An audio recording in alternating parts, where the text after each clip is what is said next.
the Old Testament, you were considered a right living or righteous man or woman.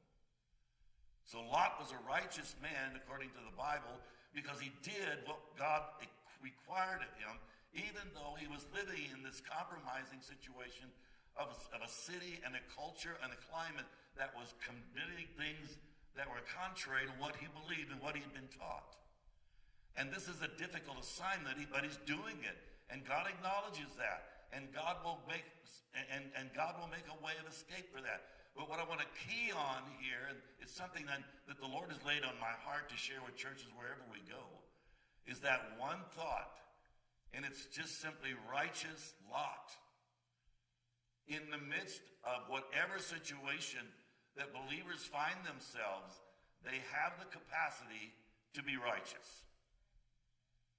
You have the power, you have the capacity, you have the fellowship of other believers, you have all the equipment you need to live and be a righteous person.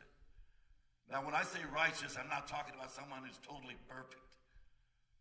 I'm talking about someone who has problems, someone who has difficulty, but with all their heart, always comes back, always goes back to the level where they understand where their forgiveness is, and they find out where their real life begins and ends.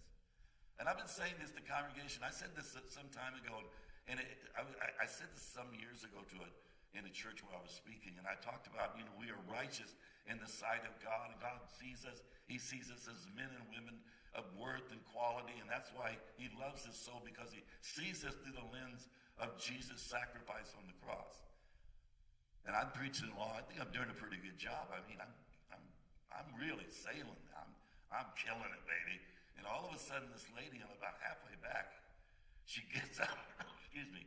She gets up. She grabs her husband by the elbow and she yanks him out of the seat and yanks her two sons out of the seat, and they go marching for the back door. And the pastor was standing by the back door, and she, in the loudest voice I'm sure she could muster, she said, "I refuse to sit here and let this man tell me that I should feel good about myself." This is not feeling good about yourself.